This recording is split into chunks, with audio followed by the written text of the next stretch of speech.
Dominant just means the fifth scale degree of any major or minor scale. In the key of A flat, we have E flat. In the key of C, we have G. If we make that a triad, we have a dominant chord. If we add the seventh, we have the ever so popular dominant seventh chord. Now, dominant seventh chords, they sound incomplete, and you never want to end a song on one because it wouldn't sound like the song is ended. One of the fundamental tenets of jazz theory is that because of their dissonance, dominant seventh chords resolve really nicely to tonic chords. Now, tonic is a fancy way to say the first scale degree or root of a key. So in the key of C, it's C. In the key of A, it's A, so on and so forth. In jazz, the more common way to refer to dominant and tonic are 5 and 1, respectively. Maybe you've heard of the 2-5-1 progression. The 5 is the dominant, the 1 is the tonic. So here are some examples of dominant sevenths resolving to tonic chords.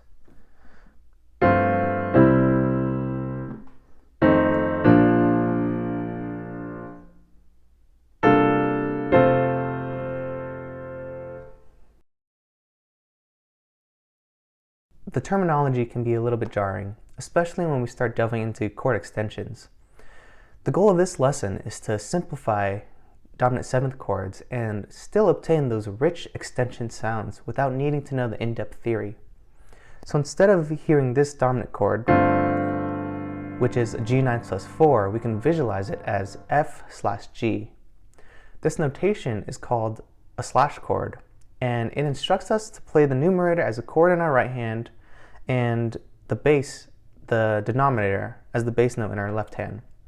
So for example, B/C tells us to play C in the bass and a B-flat chord in the right. C/D tells us to play a D in the bass and a C in the right. Now, F/G, one more time, is practically the same thing as G9+4 musically, but it's a lot easier to think about and visualize. A G9+4 consists of the root note G, usually implies the seventh note, which is F, has the 9, A, and the 4, C. Now if you examine this, we can see that the FAC make up an F chord, which is why we also call this chord F/G, an F chord on top and a G in the bass.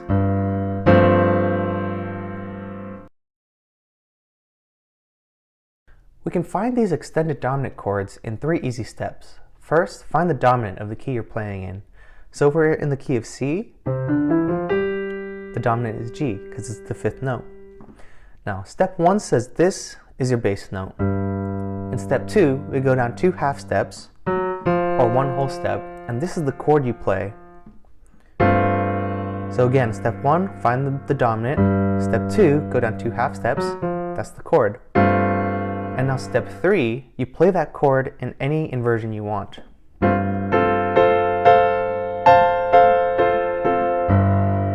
I also like to double up the bass note for extra oomph. And there we have it. Our new dominant seventh add 9 sus4 chord, or F/G, which resolves beautifully back to our home key of C.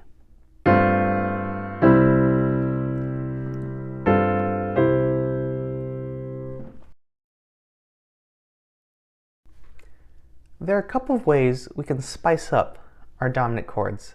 In our right hand, we can play inversions of chords, and it'll sound like this. Very nice. Once we've mastered block chords, block inversions, we can break them up and play broken chords. We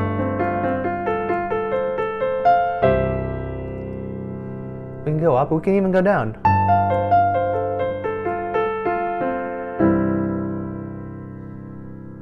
The last thing we can do is transform our major chords into minor ones.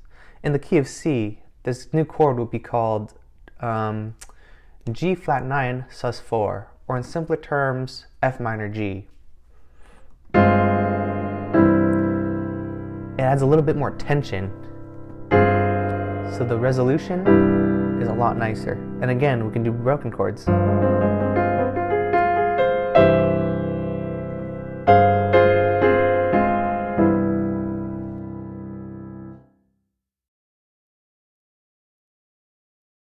Our dominant slash chords can be used in a number of ways. Because it's a 5-1 progression, we can always use it to get back to our home key or to end a song. As a more advanced resource, however, we can use these dominant chords to modulate, which means to change keys. So after landing on our tonic chord, for example, let's say we're in the key of C. Dominant is G, so it's going to be F/G. Land on our home key of C. Now, instead of going through the 3 steps, we're going to skip step 1 and make C our new bass note. In step 3, we move 2 half steps down, and there's the chord we play on our right hand. So now we have B flat over C, which resolves nicely to F, our new key. So altogether it sounds like this. And now we modulate. Beautiful. Such an easy way to modulate. What we've essentially done is force a 5-1 progression. Here's the 5-1. 5-1. 5-1. 5-1. 5. Nope. 5-1. There we go. If we wanted to, we could use this method to modulate indefinitely until we land on a key we liked.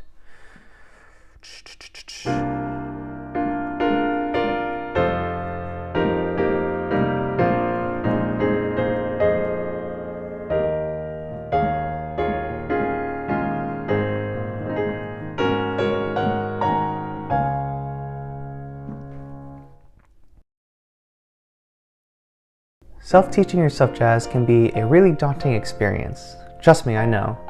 But it's so rewarding once things start clicking into place. The purpose of these mini lessons is to simplify jazz concepts without sacrificing musicality.